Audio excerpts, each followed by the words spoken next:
आवाज की दुनिया के दोस्तों, स्वागत है आपका YouTube चैनल द अकाउंट मास्टर में। Today I am here to deliver a lecture on the subject business environment for the student of MCOM semester 2, and the topic of today's lecture is the Competition Act 2002। तो चलिए फिर lecture start करते हैं। Competition act 2002। The Competition Act was enacted by the Parliament of India and governs Indian competition law. It has replaced the archaic, the Monopolistic and Restrictive Trade Practices Act 1969। तो competition act जो है वो भारत सरकार के द्वारा बनाया गया। जैसे हम लोग पिछले लेक्चर में देखे थे पॉलिटिकल इन्वायरमेंट, तो उसमें लेजिस्लेशन जो होता है उसको रूल लॉ बनाने का राइट होता है। तो पार्लियामेंट से ये रूल 2002 में बना कंपटीशन एक्ट। और ये ऐसा नहीं कि 2002 से पहले कुछ नहीं था। 2002 से पहले MRTP एक्ट हुआ करता था। MRTP act monopolies restrictive trade practices act जो 1969 में बना था, उसको रिप्लेस किया गया कंपटीशन एक्ट 2002 से। कंपटीशन एक्ट 2002 में कंपटीशन कमीशन ऑफ इंडिया का एस्टैब्लिशमेंट किया गया, जो इस तरह के एक्टिविटीज़ को जो कंपटीशन के ऊपर में एडवर्स इफेक्ट प्रदान करते हैं या जिनका कंपटीशन पे दुष्प्रभाव पड़ते हैं, वैसे एक्टिविटीज़ को रोकने के लिए कंपटीशन एक्ट में कंपटीशन कमीशन ऑफ इंडिया का एस्टैब्लिशमेंट किया गया। ये एक्ट जो है वो पूरा इंडिया में लागू है accept in the state of Jammu and Kashmir. Okay, it is a tool. जो कंपटीशन एक्ट है वो एक ऐसा टूल है जो किसी भी प्रकार का एंटी कॉम्पिटिटिव एक्टिविटीज़ को रोकता है और पनिश करता है। मीन्स अगर आप कोई एंटी कॉम्पिटिटिव एक्टिविटीज़ करते हैं तो आपको करने से रोकता है, अगर आप करते हैं तो आपको according to this act punishment भी दिया जाता है। साथ ही साथ इसमें गवर्नमेंट का अननेसेसरी इंटरफियरेंस को भी रोकता है। कंपटीशन एक्ट जो है या कंपटीशन लॉ जो है वो इक्वली एप्लीकेबल है written as well as oral agreement arrangement between enterprise और पर्सन।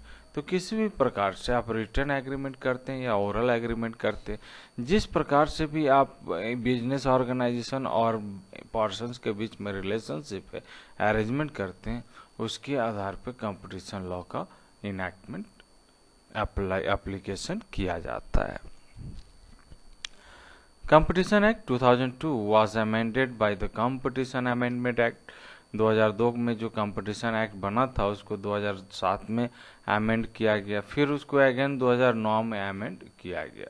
इस एक्ट को एस्टैब्लिश करने के पीछे एक ही ऑब्जेक्टिव है, to protect the interest of the consumer and ensure freedom of trade in markets in India.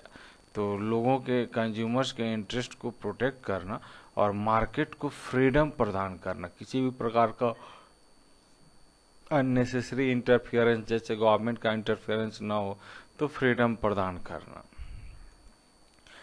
इसके अलावा ये एक्ट का ऑब्जेक्टिव देखा जाए तो टू प्रोहिबिट द एग्रीमेंट्स और practices that restrict free trading and also the competition between two business entity. तो ये एक्ट क्या करता है, वैसे कोई भी एग्रीमेंट या प्रैक्टिसेस को रोकता है जो फ्री ट्रेडिंग को रोकते हैं या फ्री ट्रेडिंग में बाधा बनते हैं, और साथ ही दो व्यक्ति के बीच में कंपटीशन को बढ़ावा देते हैं।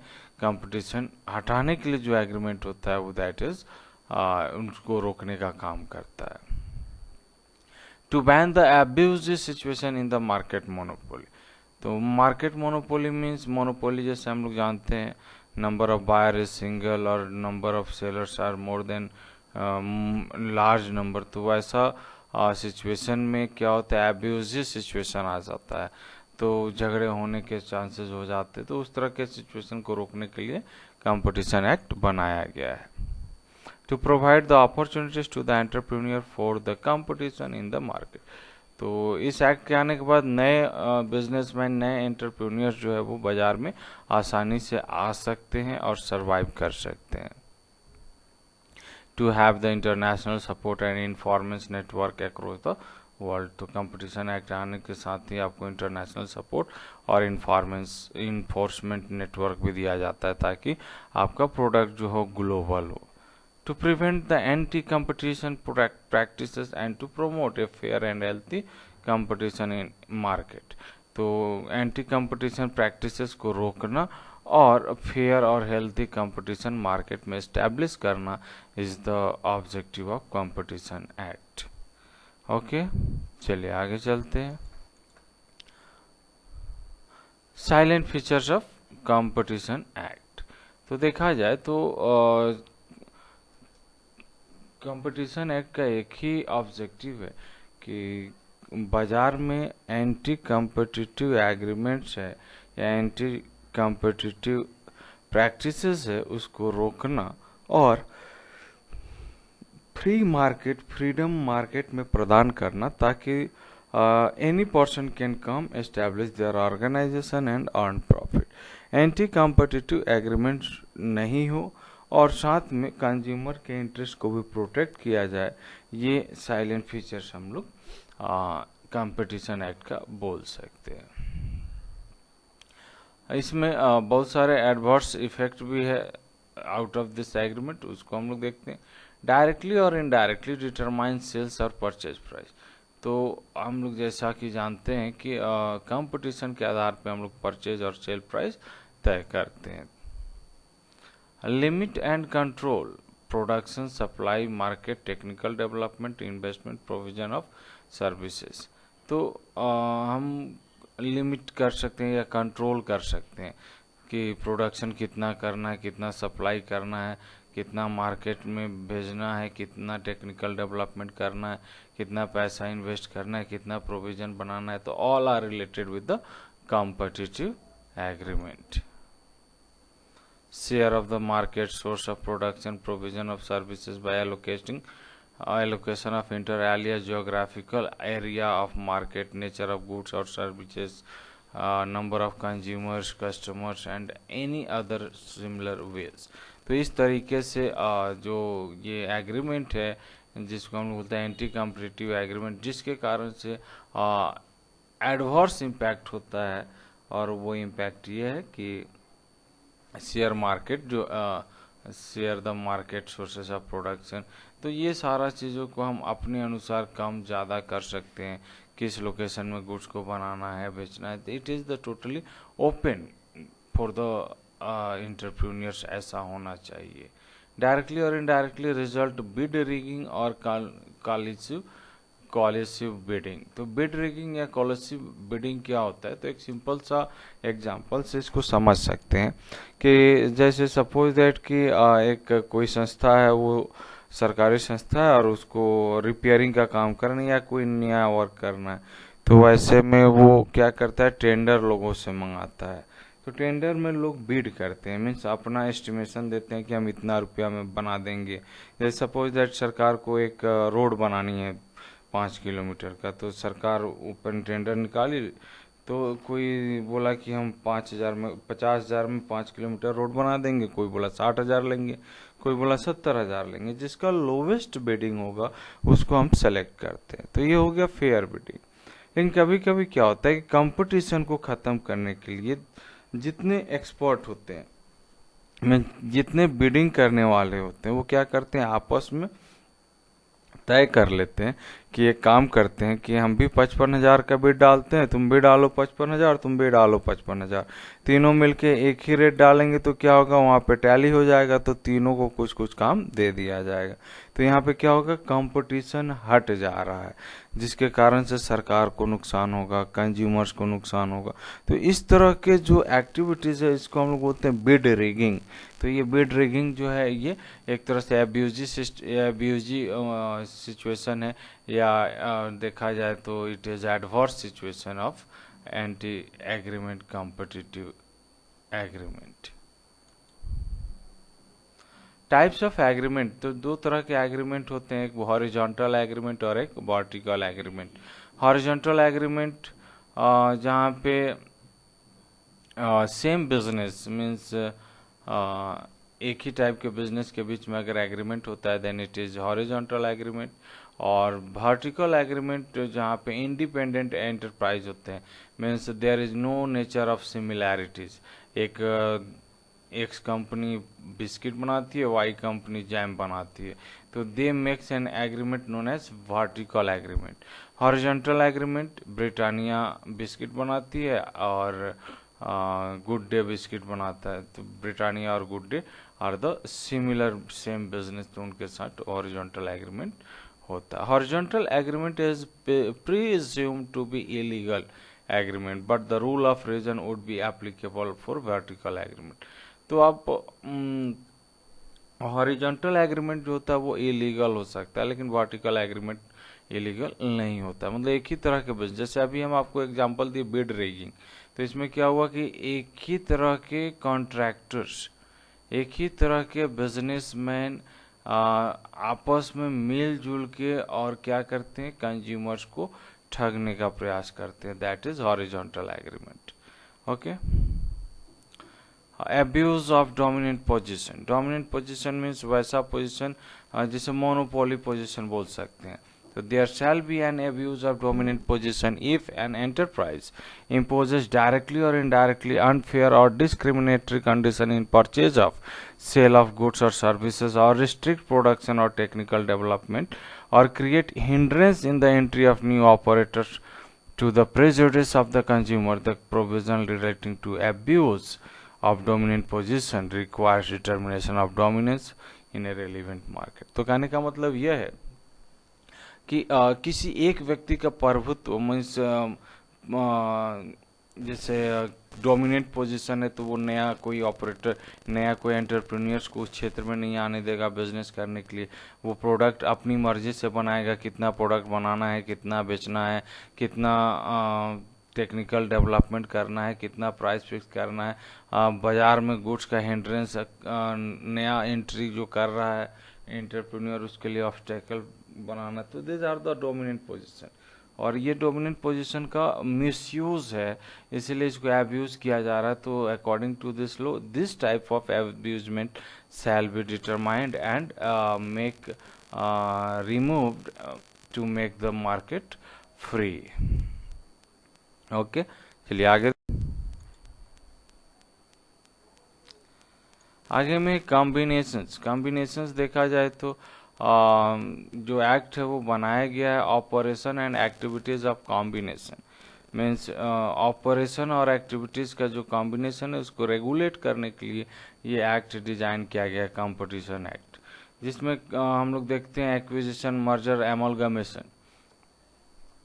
तो जब दो या दो से अधिक कंपनियां एक साथ मिल जाती है, बिजनेस ऑर्गेनाइजेशन मिल जाते हैं, तो एक्विजिशन हो सकता है। एक्विजिशन का मतलब होता है कि जब दो कंपनी में एक कंपनी एक्वायर कर लेता है, मीन्स जैसे टाटा ने कोरस को एक्वायर किया। मर्जर मतलब दो कंपनी मिल जाती है, एक नया कंपनी बनता है, उसको मर्जर या अमलगमेशन कहते हैं। तो combination that exceed threshold limit specified in the act in terms of assets or turnover which cause or is likely to cause adverse impact on the competition within the relevant market in India can be scrutinized by the commission। तो कभी कभी ऐसा होता है कि dominant position होने के कारण जो भी अगर कंपटीटर है उसको क्या करते हैं, हम अमलगमेट कर लेते हैं, एक्वायर कर लेते हैं, उसके बिजनेस को ही खरीद के अपने बिजनेस में मिला लेते हैं ताकि हम डोमिनेंट पोजीशन में आ सके, मोनोपोली बाजार में ला सके। तो अगर इस तरह के सिचुएशन आते हैं तो कमीशन जो है means consumer protection not competition commission of India जो है वो इस तरह के सिचुएशन को स्क्रूटनाइज करेगी और उसके अनुसार अपना डिसीजंस देगी।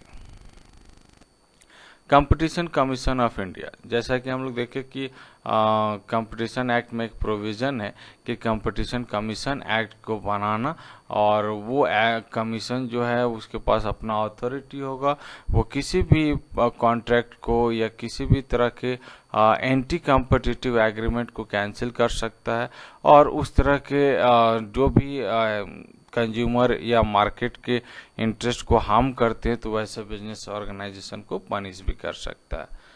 इसमें एक चेयरपर्सन होता है और 2 कम से कम असिस्टेंट मीन्स मेंबर होते हैं और मैक्सिमम 10 अदर मेंबर्स होते हैं। मतलब देखा जाए तो ये टोटल 13 लोगों का बोर्ड होता है, कमीशन होता है, जिसमें एक व्यक्ति चेयरपर्सन होता है और 2 मिनिमम असिस्टेंट होते हैं और साथ में 10 मेंबर भी होते हैं। तो टोटल 10, 2, 12 और एक 13 मेंबर यहाँ पे कमीशन में होते हैं।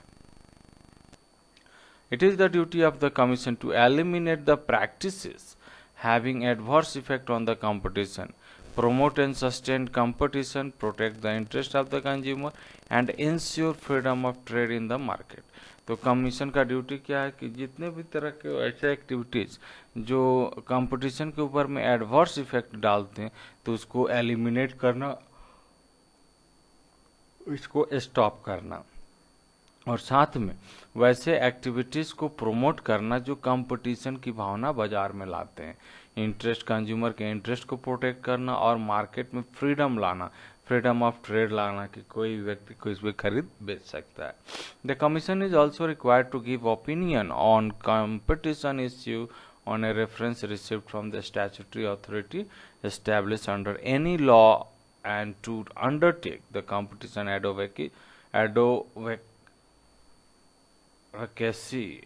advocacy, create public awareness and impart training on competition issues. तो eliminating anti-competitive activities and promoting competitive activities के अलावा इस कमीशन को और भी कुछ काम हैं जो करने हैं, जैसे कंपटीशन इश्यूज से रिलेटेड जो भी रेफरेंसेस है उसको स्टैट्यूटरी अथॉरिटी की तरह उसको लॉ से पास कराना और अंडरटेक करना कि किसी भी प्रकार का वैसे एक्टिविटीज़ या ट्रेनिंग कैंप या पब्लिक अवेयरनेस का ऑर्गेनाइज किया जाए जिससे कंपटीशन जो बाजार में बना हुआ रहे। Commission has the power to inquire into unfair agreement or abuse of dominant position or combination taking place outside India but having adverse effect on the competition in India if any circumstances exist। तो इस तरह का हो सकता है कि unfair agreement या abuse position या कॉम्बिनेशन जो है वो भारत के बाहर है लेकिन उसका एडवर्स इफेक्ट अगर भारत के कंपटीशन में पड़ता है तो वैसे सिचुएशन में कमीशन को ये अधिकार है कि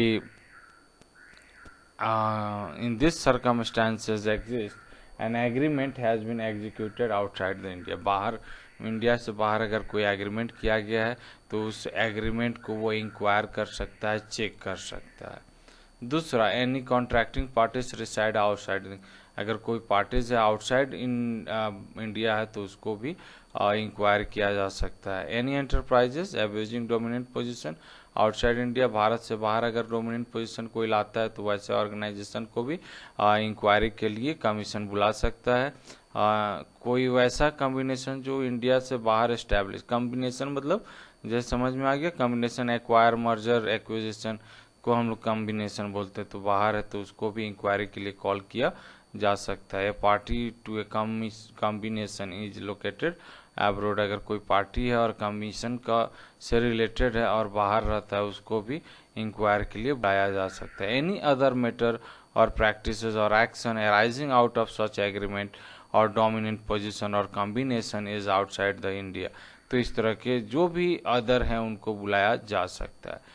to deal with the cross border issue, Commission is empowered to enter in any memorandum of understanding or arrangement with any foreign agency of any foreign country with prior approval of the central government। तो इस तरह के cross border issues जो है जो दूसरे देशों में जाने से इशू को सॉल्व किया जाएगा, तो वैसे में कमीशन को ये पूरा राइट है कि वो किसी भी देश में फॉरेन कंट्रीज के साथ बातचीत करके उनके साथ मिल करके और सेंट्रल गवर्नमेंट के परमिशन से वहाँ पे जाके इस तरह के प्रॉब्लम को सॉल्व कर सकते। Review of order of commission, तो कमीशन का जो ऑर्डर होगा तो वैसे ऑर्डर को कमीशन जो है 30 दिनों के अंदर और ऑर्डर देने के 30 दिनों के अंदर वो रिव्यू के लिए जो व्यक्ति है एग्रीड पार्टी है जिसको कमीशन का ऑर्डर में चेंजेस चाहिए या उसको रिव्यू कराना है, तो विद इन द 30 डेज वो रिव्यू करा सकता है। आफ्टर 30 डेज कमीशन जो है वो एंटरटेन कर सकता है अगर वो सेटिस्फाइड होगा कि जो भी रीज़न है वो सफिशिएंट रीज़न है जिसके कारण से 30 दिन पार हो चुका है ऑर्डर रिव्यू कराने का, तो वो कर सकता है। ये कमीशन के ऊपर है कि अगर कमीशन में find the cause is sufficient then it can be applicable, otherwise not. No order shall be modified or set aside without giving an opportunity of being heard to the person in whom favor of the order is given and Director General where he was a party to the proceeding.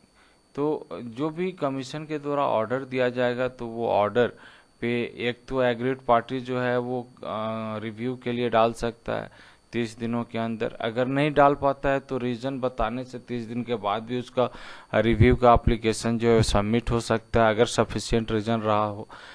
जो order है उसमें किसी भी प्रकार का modification या changes नहीं किया जाएगा। इसमें आपको एक अपॉर्चुनिटी दिया जाएगा कि आप आइए, आप अपनी बातों को रखिए। if your hearings will be justified, आप जो बोलते हैं वो सही लगता है कमीशन को, तो in that case commission will favor you, otherwise there will not be any changes or modification in the review given by the commission.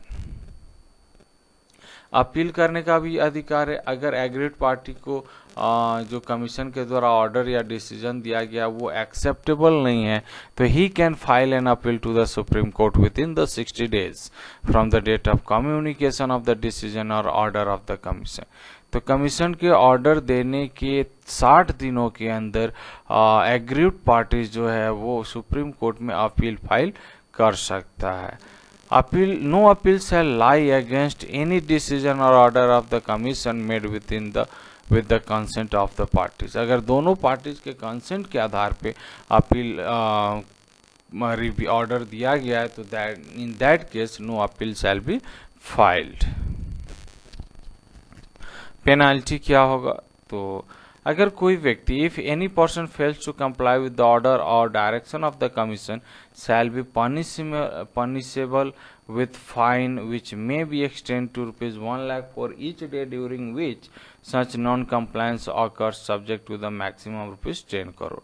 तो 1 लाख रुपया रोज का फाइन देना होगा और मैक्सिमम टू 10 करोड़ रुपया तक का फाइन देना होगा अगर कमीशन की बातों को अप्लाई नहीं किया जाता है तो। If any person do not comply with the order of or direction issued or fails to pay the fine imposed under this section, he shall be punishable with the imprisonment for the term which will extend to 3 years or with the fine may be extended to 25 crore or with both। तो अगर कोई व्यक्ति को order दिया गया fine भरने के लिए और अगर वो फाइन नहीं भरता है तो इन दैट केस उसको क्या होगा कि जेल की भी सजा हो सकती है। जेल का सजा 3 सालों तक बढ़ाया जा सकता है और 25 करोड़ रुपया तक फाइन मांगा जा सकता है या दोनों ही सजाएं दी जा सकती है।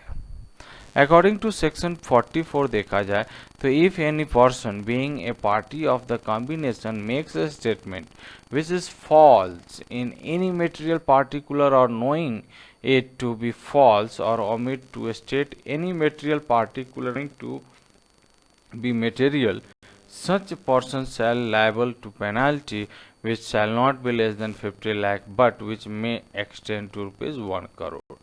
तो सेक्शन 44 बोलता है कि इस तरह का अगर कोई कॉम्बिनेशन किया गया है चाहे वो जानबूझ के किया गया वो फॉल्स इम्प्रिजनमेंट करने फॉल्स प्रेजेंटेशन के लिए किया गया तो वैसे केस में जो व्यक्ति है वो पेनाल्टी का हकदार होगा और उसको 50 लाख रुपया कम से कम और ज़्यादा से ज़्यादा 1 करोड़ रुपया का पेनाल्टी देना पड़ सकता है। Okay, I hope this lecture explain about the meaning silent features of Competition Act 2002. Thanking you.